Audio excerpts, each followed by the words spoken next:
Welcome to my channel दोस्तों आज के सारे मोस्ट इंपोर्टेंट क्वेश्चन है। तो हमारा पहला क्वेश्चन है, शक संवत तथा विक्रम संवत के मध्य कितने वर्षों का अंतराल होता है? 135 वर्ष। विक्रम संवत की शुरुआत 57 BC चंद्रगुप्त विक्रमादित्य के द्वारा किया गया है हुआ है। शक संवत की शुरुआत 78 AD कुषाण शासक कनिष्क के द्वारा हुआ है। हाथी गुफा अभिलेख किस शासक के समय का है? कलिंग नरेश खारवेल के समय का है। असम का पुराना नाम कामरूप है।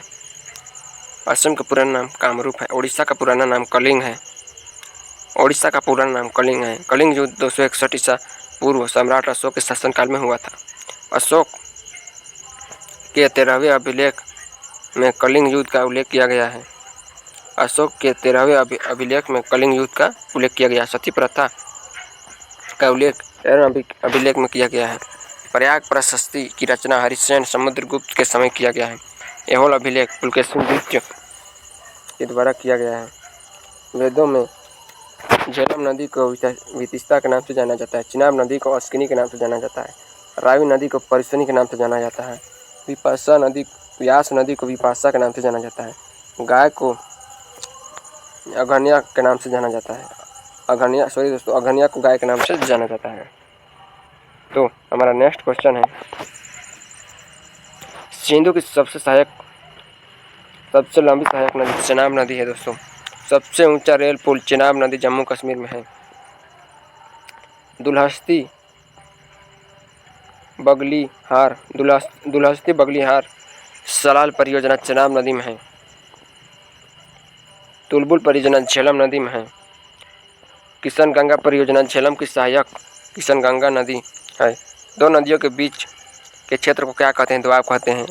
प्रमुख दोआब रचना दोआब रावी चेनाब। प्रमुख दोआब रचना दोआब रावी चेनाब में है। खेत दोआब झेलम चेनाब में है। बारी दोआब रावी व्यास में है। विश्व दोआब व्यास सतलुज में है। देव नाम प्रिय उपाधि से किसे विभूषित किया गया है? सम्राट अशोक को। राज्याभिषेक से पूर्व सम्राट अशोक कहाँ के गवर्नर थे? उज्जैन के गवर्नर थे। शिल्पाधिकारम ग्रंथ के रचनाकार कौन है? झलोंग आदिकाल है। शिल्पाधिकारम तमिल साहित्य संगम साहित्य का महत्वपूर्ण ग्रंथ है। तोल्काप्पियम तमिल साहित्य का व्याकरण ग्रंथ है। अष्टाध्यायी संस्कृत व्याकरण का ग्रंथ है। हमारा नेक्स्ट क्वेश्चन है दोस्तों, मोढेरा का सूर्य मंदिर कहाँ पर स्थित है? गुजरात में स्थित है। दिलवाड़ा का जैन मंदिर माउंट आबू सिरोही राजस्थान में स्थित है। लिंगराज मंदिर भुवनेश्वर उड़ीसा में स्थित है। जगन्नाथ मंदिर पुरी उड़ीसा में स्थित है। कोणार्क सूर्य मंदिर ब्लैक पगोड़ा उड़ीसा में स्थित है। खजुराहो मंदिर छतरपुर मध्य प्रदेश चंदेल वंश में स्थित है। चंदेल वंश के द्वारा किया गया। एलोरा का कैलाश मंदिर औरंगाबाद महाराष्ट्र में स्थित है। निर्माण राष्ट्रकूट शासक कृष्ण प्रथम के द्वारा किया गया। रथ मंदिर शब्द पर घोड़ा महाबलीपुरम निर्माण पल्लव वंश के द्वारा किया गया। कांची कैलाश मंदिर तमिलनाडु में है।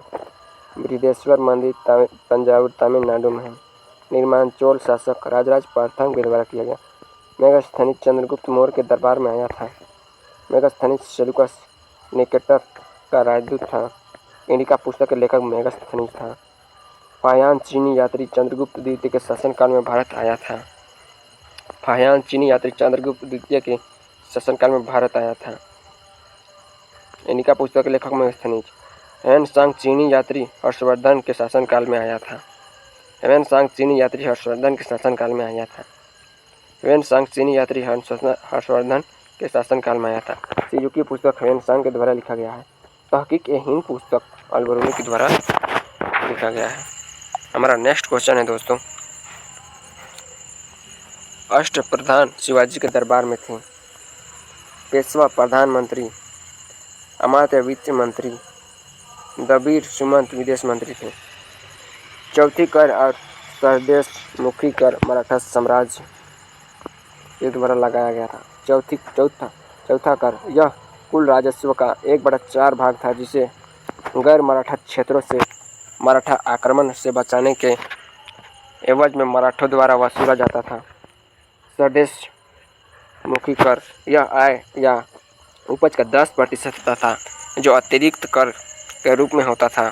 शिवाजी के अनुसार देश के वंशानुगत स्वदेशमुख प्रधान मुखिया होने के नाते और लोगों के हितों की रक्षा करने के बदले उन्हें स्वदेशमुखी लेने का अधिकार था। पुरंदर की संधि 1665 ईस्वी में हुई थी। दोस्तों, पुरंदर की संधि 1665 ईस्वी में हुई थी। मुगल साम्राज्य के सेनापति राजपूत शासक जय सिंह प्रथम और मराठा छत्रपति शिवाजी महाराज के बीच 11 जून 1665 को जय सिंह प्रथम और मराठा छत्रपति शिवाजी महाराज के बीच 11 जून 1665 को पुरंदर की संधि हुई थी। इसमें शिवाजी ने अपने लोगों की भलाई के लिए 23 किले छोड़ दिए थे। पुरंदर की संधि 1776 में हुई थी। 1 मार्च 1776 को मराठा मंत्री नाना फडणवीस और ईस्ट इंडिया कंपनी कलकत्ता परिषद के बीच पुरंदर की संधि पर हस्ताक्षर किए गए थे। 1 मार्च 1776 को मराठा मंत्री नाना फडणवीस और ईस्ट इंडिया कंपनी की कलकत्ता परिषद के बीच पुरंदर की संधि पर हस्ताक्षर किए गए थे। तो दोस्तों, हमारा आज का इतना ही क्वेश्चन था। अब हम नेक्स्ट क्लास में मिलेंगे। और ये दोस्तों, आरपीएफ एनएसआई के लिए बहुत ही मोस्ट इम्पोर्टेंट क्वेश्चन है, जो एग्ज़ाम में पूछे 70% से 80% दोस्तों एग्जाम में पूछे जा सकते हैं। आरपीएफ एंड एसआई के क्वेश्चन। थैंक यू दोस्तों।